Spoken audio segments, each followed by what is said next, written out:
All right, Assalamu alaikum, everybody.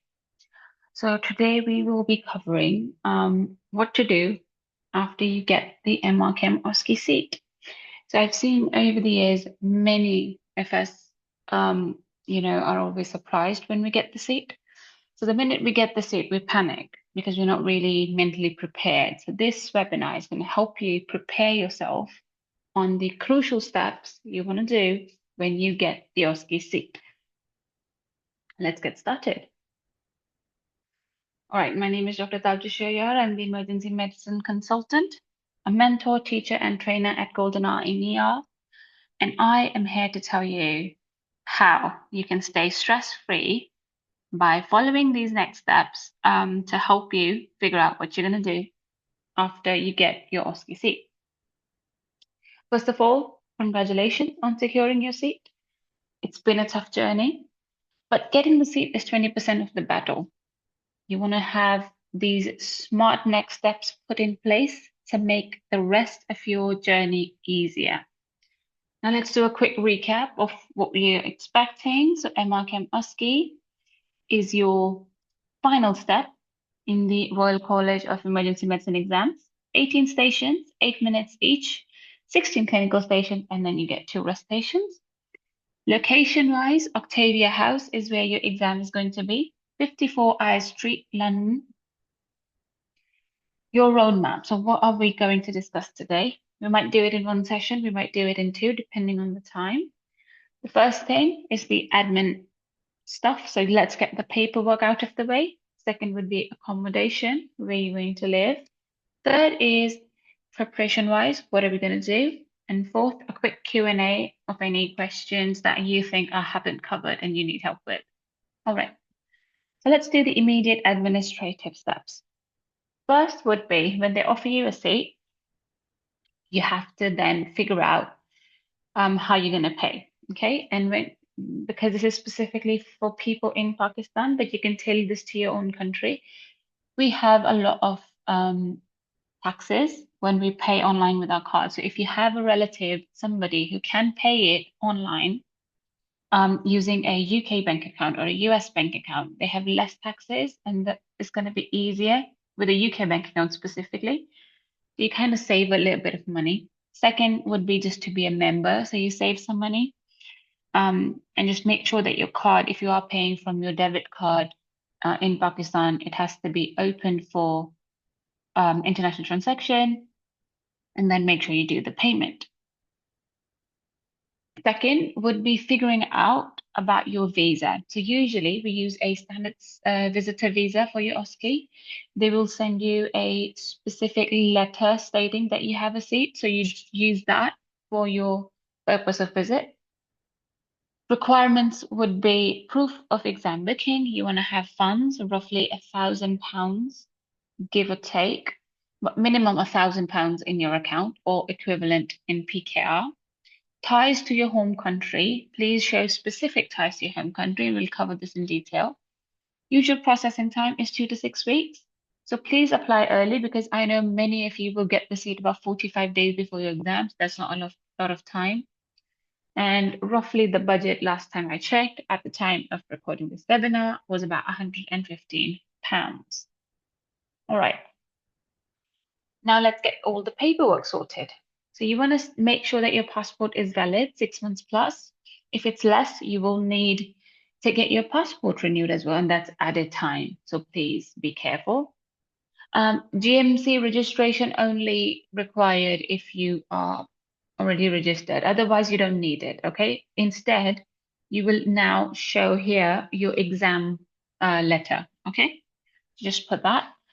Travel insurance is only for people who are either sick or pregnant. So that's the only case you would need it. You don't need it for yourself. COVID testing. This used to be a compulsory thing, but now they may take like COVID vaccination. So if you have that card, but even now, I think that was before when I went. Now they don't even check for the COVID either. So you don't need these last two things. Okay. Timeline would be to start now, and you should be done with your paperwork, visa sorted in the next 2 weeks maximum. Don't wait too much time.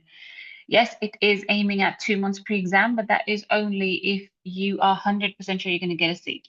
Okay, so if you're on the priority list and you apply for the exam, you can do this. But many Pakistani candidates, because they are on the oversubscription criteria, they cannot apply for the visa before this time. So for all of you, this 2 months time here is not going to be 2 months. This is going to be 2 weeks for all of you. Okay. Accommodation wise, length of stay. So I stayed for 5 days. My trip was really short and brief, but somebody who's going for the first time, spending so much money, if you want to indulge and just, be a tourist in London, give yourself a few days, okay? So 3 to 4 days before your exam, just to acclimatize with the weather and everything, then give your exam, and then 2 to 3 days post-exam just to shop around, sightsee. There's so many museums, a lot of things to see in London, so you will love it. Now, I have written this here, book 1 month ahead for deals. Obviously, this isn't going to apply to many of you, but if it does, look for deals, okay? Specifically for those going in December and January, because that is I would say, the most expensive time. And I went in December, so I know it's like Christmas, Thanksgiving, New Year's. So it's a lot of, yes, you get a lot of sales and you get a lot of discounts, but it's still traffic heavy months. So the flights are going to be expensive, the hotels are going to be expensive, and the rooms are going to go fast. So you might not even find good, cheap rooms. All right, so some of the budget options. We will cover this in detail as well. I've just put this here for a quick review. These are some of the hotels that are near RCEM Exam Center. So if you are interested, just take a screenshot and see if you want to choose any of these areas. Accommodation budget would be about £500 to £800 for a total of 10 days. And this is keeping it on the lower end. Okay, it can go higher depending on where you're staying and what amenities you're getting. My advice would be to always choose a hotel that has breakfast. And then you can always eat out for lunch and dinner. Priority is obviously going to be Wi-Fi, air conditioning you won't need because it's going to be winters. You just need a heater, honestly. And yeah, try and stay close to your exam center. That will be it. Now, you've got the say, you're going for the exam. What am I going to do? Ideally, you should already be preparing. You should already be on your way to be practicing. You have your materials ready. You know how you want to practice and who you want to practice with, ideally. If you're still lost, choose good resources, okay? Usually, I advise people that when you don't have a seat, go for the free resources, all the free resources available. Use everything and anything, YouTube, video lectures, websites that have everything. And then once you have a seat, you might want to invest in a good course and you might want to pay them. Because if you are taking a course, I'm not having a discussion about do you want a course or not want a course. I'm talking about those people who want a course or think they need it. I'd say instead of looking for shortcuts and free resources after you've got the seat, please just choose a course, pay for it, stick to it, and then follow it. Don't just go here and there and confuse yourself. Okay. Some of the books and the videos that I recommend are written here. And my advice would be once you have a seat, aim for 1 to 2 hours of daily practice at least. All right, practice partners. So this is always a controversial topic. Many of you say we can't find good partners, and that's true. Many people just don't gel together. So anybody who's taking a course, preferably choose a partner that's already taking a course with you because they would have a similar study pattern, similar approach, and you're not struggling. If you can't find somebody or you don't have a course to rely on, then choose somebody who's already working in the NHS and they're going for the exam. Anybody who's going for the exam is going to be more sincere with you as a partner to practice with. Okay? And online practices are just as effective as in person. So either way works. You don't have to worry if you're only practicing online. Qualities of a great partner to look for. So I would recommend that you choose somebody that you're not teaching. They teach you. So you learn something from them, but you don't have to teach the basics to them. Okay? So you want to look for somebody who's 1 to 2 years ahead in emergency medicine so that they can spot your weaknesses. Okay? Reliable. So somebody who's not wasting your time. Okay? They show up on time. They not only show up on time, that during the time that you're practicing, they're not talking about extra stuff. They're not prolonging the feedbacks. Just keep it very time strict because you want to practice. So keep it to like 8 minutes of station, 8 minutes of feedback, moving on. Okay, so don't waste extra time when you are practicing as well. Always have constructive feedback, like specific things that you can fix instead of like, oh, that was great. That doesn't give you any information. They should be specific about what parts of your station were great and what parts were weak, and they can work on. Um, and then obviously anybody who is there to motivate you instead of belittling you and telling you you're doing everything wrong and that you're going to fail the exam. Obviously, you don't need those negative Nancy's that are just belittling you every single day. You want somebody who's motivating you, obviously motivating you in a good way. Okay, they're scolding you when you're not showing up to practice and holding you accountable, but also motivating you in the sense that you can do this, you got this, you are working hard, and we are going to get through this. Okay.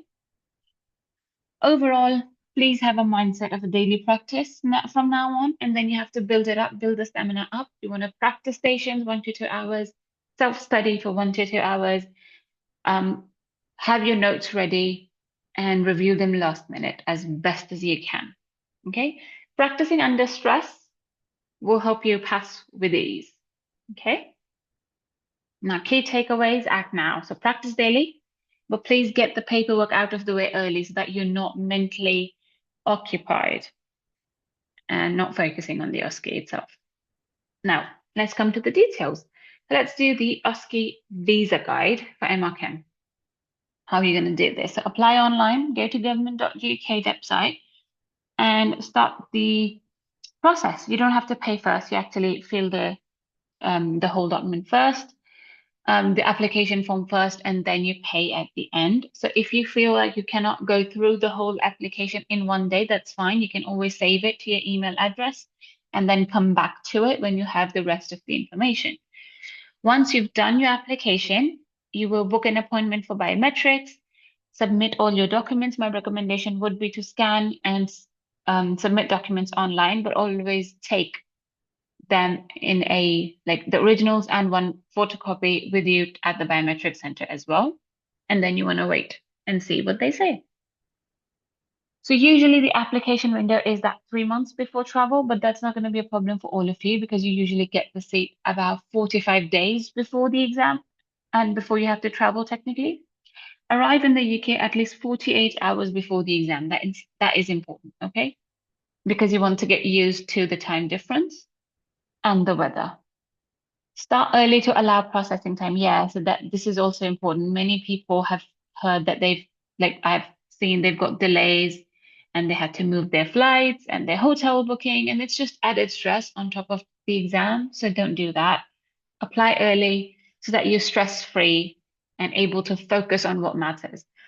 Processing time usually takes about 3 weeks, but it can take longer depending on how much what the season's like. And because it is December and you are going in January, there is holidays in between, the Christmas holidays, Thanksgiving. So your visa process can be late, New Year's as well.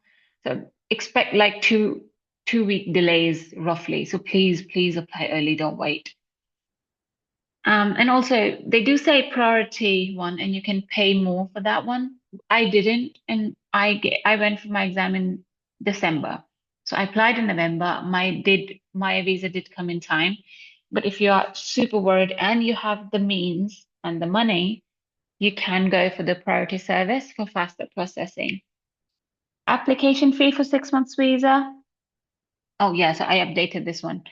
The first bit that I made was a few months older, and this is a bit later. So this is the fee that I found 2025. £127, but please double check, don't quote me on it. This is just a run range, I would say. Paid, you can pay this online during your application, and then obviously you can double check the current fees if it hasn't changed yet.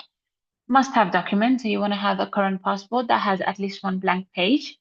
You want to have your exam letter, proof of funds, so 6 months of bank statement, pay slips, or if you are using a sponsor, you want to have a sponsor letter, which is usually an affidavit, okay? It should always be on an affidavit, properly signed and everything with the date on.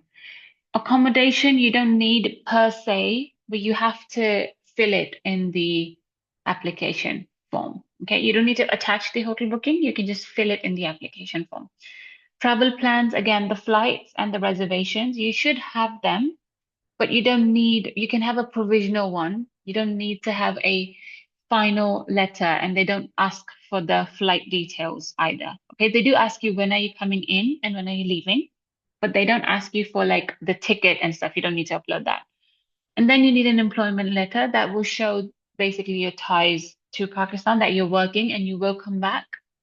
The appointment letter, make sure that your um, job, wherever you're working, address the letter to whom it may concern, and that has your CNIC number, your passport number, and it clearly states that this is for UK visa. And it should have like your job title, your salary, and how long you've worked there. Okay. Additional documents, you want to show your property documents if you have any family details, like your bay form kind of thing, where it shows like you have a husband here, your children are here, and obviously you're going to come back, things like that. And evidence that you will return home. So basically you will show like my husband's here, the bay form is your tie. Your job, that you will return home, and then your parents are here, or property documents that I have land here, and hopefully that should be enough ties. Travel history, you don't need to show your previous passports, but you will have to put in all of your travel history, okay? That's a very, very long travel history. You have to show not your previous UK, I think you have to put in everything, your America trips, Gulf country trips, so everything. But if you have traveled a lot, you want to put in each and every single date. So that's what you need to know for the application. You don't have to attach this. You have to know this in the application. You have to fill it with dates, your ins and outs, previous travel history in the past 10 years in any country. And you need to know when you entered and when you left. And my advice would be to, whenever you write this down, whenever you have all of this written, keep that document saved, okay? Because there's a possibility you might need it in the future to fill it every single time. Even if you're going for a work visa, you have to fill all of this, and it's a hassle. So just keep it saved. Keep the whole visa application saved, and then your travel history saved as well for future reference. If you are using a sponsor, I didn't use a sponsor, so my application was fairly simple. I just showed my bank statement and that was enough. If you have more than one bank, and then you'll have to show like more than one statement, okay? Whichever banks you're using, how many you're using, all of them, you will have to show their 6-month bank statement. If you are using a sponsor letter, you will show the sponsor 6-month bank statement, a letter showing that they are sponsoring your trip, and that should be an affidavit, and then their proof of income, basically. So income tax return of that sponsor. You want to also use your income tax return as well if you are going from Pakistan. But you need the income tax return of the sponsor, and then their proof of payment, like their job letter, is what you will need. And the next thing you'll need is what your relationship is to that sponsor. Okay. Oh, sorry. You don't need their passport or visa copy, actually. You don't require that. The rest of the documents I've told you, that's the ones you need. All right, so once you fill in the application form, you will pay everything. Just make sure you check all the details, don't make mistakes. The application is going to get rejected, okay? Read it 3-4 times. If you're tired, when you fill the application form, just save it, come back to it the next day to proof check it. That everything's fine. you will get a GWF reference number, and they will allow you to print a document that will need a signature, and it will have like blank spaces where you will put the documents you're attaching. Okay, please make sure you fill that document. And at the end, there are 2 pages. So at the end, you also have to sign it. And don't forget to do all of those things, because sometimes people do forget. They just take the document with them and assume they will fill it there, and then they don't. So make sure that you sign it, fill what documents you're attaching, and then you sign and date, because you have to hand that to them. Now we have some VFS biometric appointment booking center. We have one in Islamabad, Lahore, Karachi, and I think there's one more. I went for Islamabad, fairly easy process. It wasn't a long wait. I was done in about 10 to 20 minutes. I did not take any priority bookings. I did not pay anything extra for any other help. They were very helpful. So yeah, the only thing I paid for was just the visa fee. I didn't take any extra help, so I didn't pay anything else. But it is up to you. There are some things you can pay for if you want. That's up to you. During the biometric, you go into the room whenever your number is called. First, you go submit your documents, then you wait for the interview and biometric. And when you go for the biometric, they take your biometrics, they just do a quick interview where they ask you why are you going, what's the purpose of the visit, who are you going with. That's it. They don't they don't ask you any specific questions. Prepare your documents. So yeah, you can upload scanned copies. There is a photocopier in there, but it is a very expensive photocopier. So please make sure that you keep a set of photocopies with you, and you don't have to do that. Okay? Just take all the originals and the photocopies, and in case that they ask something that you would need to get a photocopy of, you just know that there is a photocopier in there that you can use. Okay? Attending your appointment, so you present your documents, provide biometrics, give a brief interview, submit your original documents, and they are just scanned and they will give it to you back. You take the documents home. You don't leave the original documents with them. And then you can have optional fees for extra services that you might need. I didn't take any of these. It's up to you if you want to. What are you going to bring to the appointment day? Appointment confirmation printout. That's the printout I'm talking about, where you have to write down all the things you're attaching and and you sign and date, I think. You have to take your current passport, your GWF reference number, that's another paper, original documents, all of those that you are attaching or uploading the scanned copy of. You want to take them as proof because they will scan them as well. A4 photocopies of all of them, just in case. CNIC original and a copy. Ideally take 2, just in case. Okay. And then your payment confirmation. Also take the original card that you paid it from, just in case. Important notes. You will not be allowed to bring sharp objects inside. Your mobile phone's allowed. I don't think it is. They take it at the counter, or I'm not really sure. I think they took our phones. I honestly don't remember. But yeah, I think they took our phones and the watches. And they don't allow those digital watches, those smart watches. They took those and they kept them, and then they allow your wallet, and then you can just take the phone and your digital watch when you leave. One passport photo is optional. Yeah, I don't think you need another photo. They already take it. Make sure that you arrive about 10 to 15 minutes before your appointment, please, just in case. Okay, and then track and collect. So you will get an email when your passport is sent to the UK Embassy, and then you will get an email when it comes back to Pakistani Embassy or wherever the VAC center is, the VFS center is, sorry. And then they will email you again telling you when it is ready to pick up. Okay, so be patient. Usually takes 3 weeks. If you're going in January, it might even take 5. So you have to be patient. And you have to go pick the passport up yourself. If you cannot go, then you will have to give a letter, like a, I don't know if it's an authority letter, and you have to give your CNIC along with it to that person who's going to pick it up. So that's a long procedure. So just if you can, just keep things easier for yourself and go pick it up yourself. Flight and travel booking. So before your visa approval, please don't buy non-refundable tickets just in case. It's just going to cost you money. Sorry, excuse me.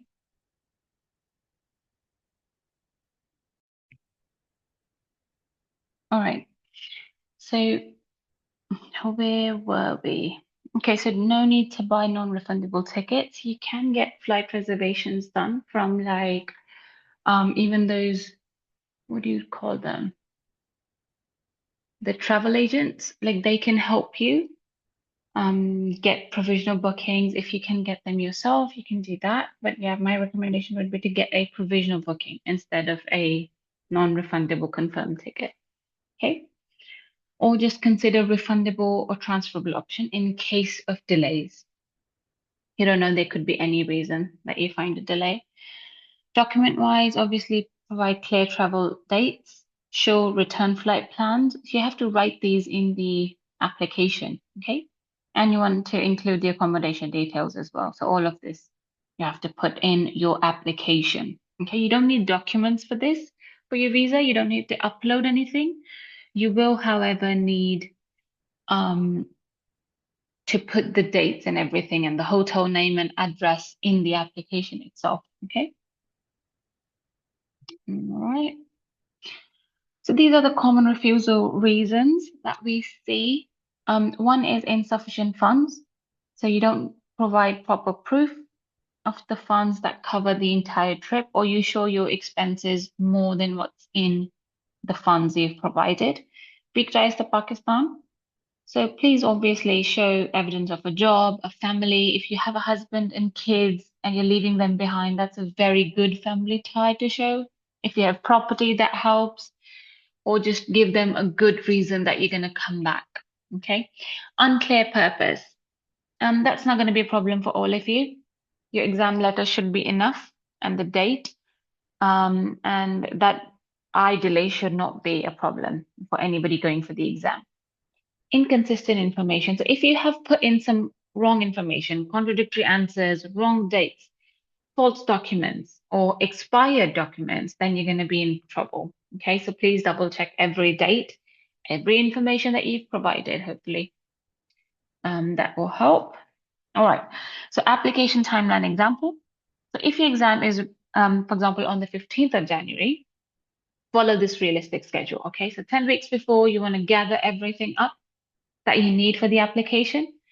At the same time, I would say at least start the application and just go through the application form. It's quite long. 8 weeks before, you want to complete it, submit it, everything should be sorted, book your VFS appointment by that around that time. And then 6 to 4 weeks before, you want to get your biometrics and stuff sorted. And then 1 to 4 weeks is when you're waiting for the decision. And then a few days before you travel, before your exam, you want to travel to the UK. And please, when I say like 3 to 4 days, it's not just because of the time acclimatization and the weather. It's just that there could be delays. Okay, you could be taking a direct flight, and the weather could be a problem, or you could be taking what do you call those flights? So if you have a layover and you could have delays because of the weather, just to remember that you should give yourself enough days that you're not stressed before the exam and you're not reaching like on the day of the exam. Okay, so that's why I'm telling you to keep like 3 to 4 days just in case. So payment fee, this is just a revision slide basically. Pay the fee that's currently on there on the website, thegov.uk. You want to pay it online. And then if you want to pay for anything extra, you can. I do not personally take anything extra, but if you feel you need extra help, you can opt for their VFS services. Essential do's and don'ts. Do's, be honest and consistent across all forms. Provide clear exam letter as central evidence. Bring original plus photocopies. Always apply early. Keep proof of appointment and payment. And upload digital copies when VFS requests. Please don't submit fake or altered documents. Leave unexplained gaps in bank statements. Assume that a TB test is needed for short visits. You don't need a TB test. Don't book non-refundable tickets too early. And don't provide inconsistent information. And don't miss your scheduled appointment, please. And don't be late to that appointment. These are the optional services that VFS offered. If you are interested, they can help you with uploading documents. There's a photocopying services, and there are priority processing, and then there's courier return. Now, if you want to take a screenshot of this slide, it would be helpful. This is a complete document checklist that you would need. It could be that I'm missing something, and if I am, please leave it down in the comments below or in the chat box below so I can just update this for everybody else. But I did try and be as comprehensive as possible to make sure that I have everything that you need as a document checklist here. Hope this helps. These were the key resources and the next steps. So gov.uk application for your standard visitor visa application form. You want to have your supporting documents, the VFS centers, and then application tracking. I hope this guide has helped you with your visa and given you some insights on what you need and what you don't need. Okay. And so next is going to be travel guide in London. That's what we're going to do next.